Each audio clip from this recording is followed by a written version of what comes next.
सारी रात सुतवनी हा ए राजा कवारी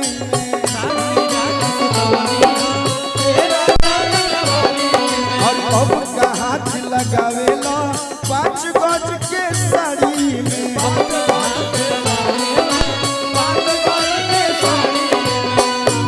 रौर धन नहीं है राजा।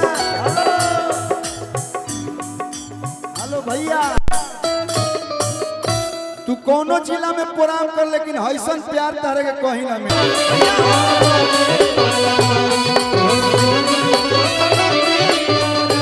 भैया। अरे की मानो तानी मन जोगे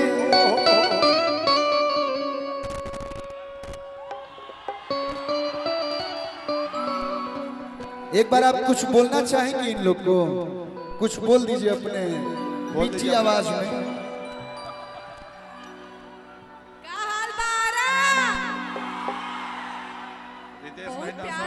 इतना प्यार कलू सर वो तो पहले ही बताइले रहनी है, लेकिन इतना प्यार देख के सब केहू के कहल चाहब love you. Same to you love you serious. ई आ रहा ज्यादा लव यू मत करने तो लड़का सीधे घर हूं लेके जाए लगी हसे। अरे की मानो तानी मन जोगे पानी रहुआ मोरा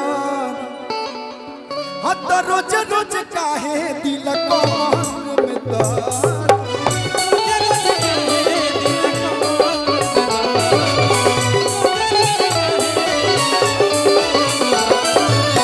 मानो तानी मन जोगे पानी रहुआ मोरा रोज रोज काहे दिल को में तार की हई गोरी के तिजोरी नालू अब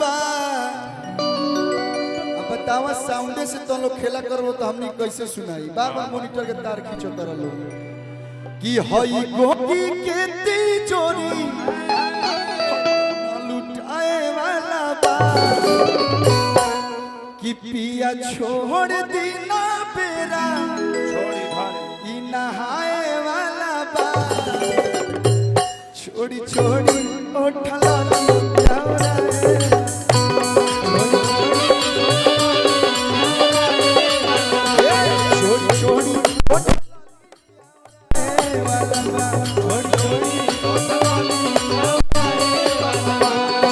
छोड़ी उठला लिया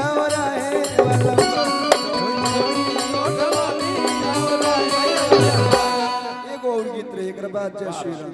अगच अरे की कान पगमा छा माथ पटिका देखी हम रंगदार होई ना लेकिन हमारे पप्पू